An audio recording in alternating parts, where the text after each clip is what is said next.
Na escuridão sufocante da noite romana, em 18 de julho do ano 64 d.C., uma faísca deu início a um dos mais devastadores incêndios da história antiga. As labaredas começaram em algum ponto do mercado de cereais, no Circo Máximo, um dos centros mais movimentados da cidade. Em poucas horas, o vento espalhou o fogo por becos estreitos, construções de madeira e bairros superlotados. Roma, o coração do maior império do mundo, estava prestes a ser devorada por um inferno. As chamas se alastraram com rapidez assustadora, impulsionadas pela natureza inflamável das insulae, os prédios residenciais das classes mais pobres, feitos em sua maioria de madeira. Eram estreitos, empilhados e colados uns aos outros, como peças de um dominó prestes a ruir. Enquanto os prédios desabavam em chamas, o céu de Roma se tingia de vermelho e preto, como se a própria cidade estivesse sangrando e gritando por socorro. Gritos de desespero, o barulho de telhados colapsando e o choro de famílias separadas criavam uma cena de puro caos. Durante 6 dias e 7 noites, o fogo avançou sem piedade. Quando finalmente foi contido, uma breve sensação de alívio percorreu a cidade. Mas no 4º dia, quando acreditavam estar seguros, novas chamas surgiram em outro ponto, reacendendo o horror. Ao final da tragédia, 10 das 14 regiões da cidade estavam em ruínas. Das 4 que restaram, apenas uma permaneceu verdadeiramente intacta. O imperador Nero estava em sua residência em Anzio, distante de Roma, quando o incêndio começou. Assim que soube do desastre, ele teria retornado às pressas e ordenado medidas de socorro. Relatos históricos indicam que ele abriu os portões do Palácio Imperial para os desabrigados, forneceu abrigo, comida e recursos. Mas o povo queria mais do que assistência. Eles queriam respostas. E é nesse ponto que as chamas físicas se transformaram em chamas políticas. Os rumores surgiram quase imediatamente. Seria possível que o incêndio não tivesse sido um acidente? Que alguém, por alguma razão, tivesse dado ordens para queimar a própria cidade? Os olhos se voltaram para Nero. Alguns acreditavam que ele desejava reconstruir Roma, à sua imagem, com ruas largas e monumentos grandiosos. Outros afirmavam que o objetivo era abrir espaço para um novo e luxuoso palácio, a Domus Aurea, que começaria a ser construída pouco depois, bem no local mais devastado pelo fogo. Autores como Suetônio e Dio Cássio perpetuaram a imagem de Nero tocando lira, enquanto Roma ardia, um símbolo de sua suposta frieza e desdém pelo sofrimento alheio. Mas é importante lembrar que ambos escreveram suas obras décadas após os eventos e tinham motivações políticas.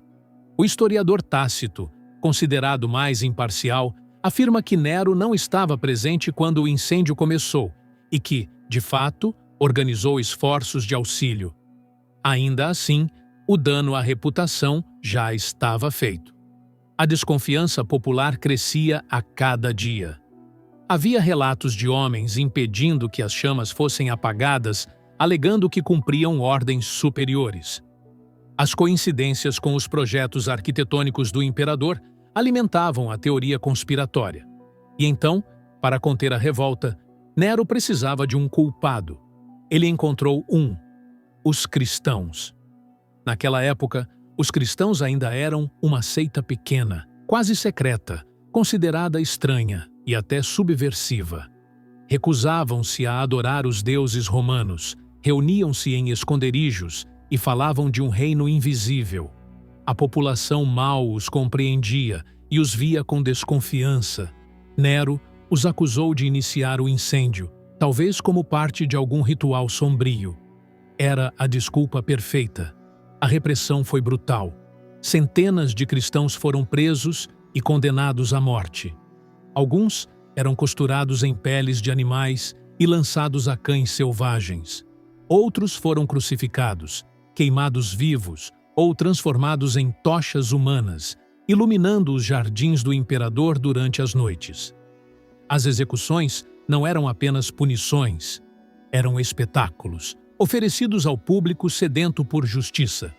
Esse momento marcou o início da primeira perseguição sistemática aos cristãos no Império Romano, e a imagem de Nero como tirano se consolidou.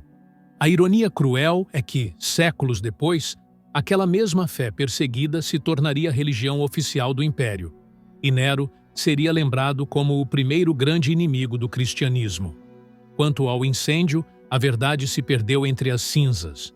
Até hoje, historiadores divergem. Alguns acreditam que o fogo foi acidental, consequência da urbanização desordenada e da falta de infraestrutura. Outros consideram plausível que tenha sido intencional, talvez não por ordem direta de Nero, mas por alguém próximo, interessado em promover mudanças urbanas. E há ainda quem veja na tragédia uma simbologia. A velha Roma perecendo para que uma nova, mais moderna e monumental, pudesse surgir.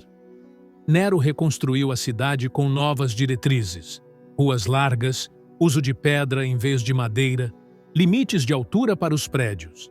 A própria Domus Áurea foi um projeto impressionante, com salões decorados em ouro, lagos artificiais, jardins internos e até uma estátua colossal de si mesmo. Para alguns, era a realização do sonho de um visionário. Para outros, a prova do ego insaciável de um tirano. Mas o tempo cobraria seu preço. O reinado de Nero foi mergulhando em paranoia. Ele ordenou a morte de sua mãe Agripina, de seu meio-irmão britânico, de sua esposa Popeia e de inúmeros senadores. Cada vez mais isolado, enfrentando conspirações e revoltas, Nero perdeu apoio entre militares e elites. Em 68 d.C., foi declarado inimigo público pelo Senado. Sozinho, traído por seus guardas, refugiou-se em uma vila nos arredores de Roma. Ali, sem alternativas, tirou a própria vida.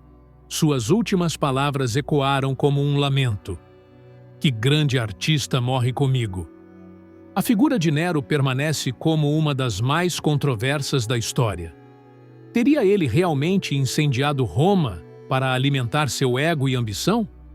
Ou foi um governante mal interpretado, vítima da propaganda de seus inimigos? Os registros são ambíguos, os relatos contraditórios. Mas uma coisa é certa: o fogo de Roma queimou muito mais do que pedras e madeira. Ele queimou reputações, redefiniu religiões e acendeu um debate que ainda arde nos corredores da história. Porque, no final, a lenda de Nero tocando sua lira enquanto a cidade ardia pode ser mais poderosa do que qualquer fato. E talvez, como muitos tiranos e artistas antes e depois dele, Nero tenha compreendido que o verdadeiro poder não está em comandar um império, mas em jamais ser esquecido. Se você gostou, se inscreve no canal e curta esse vídeo. Até a próxima!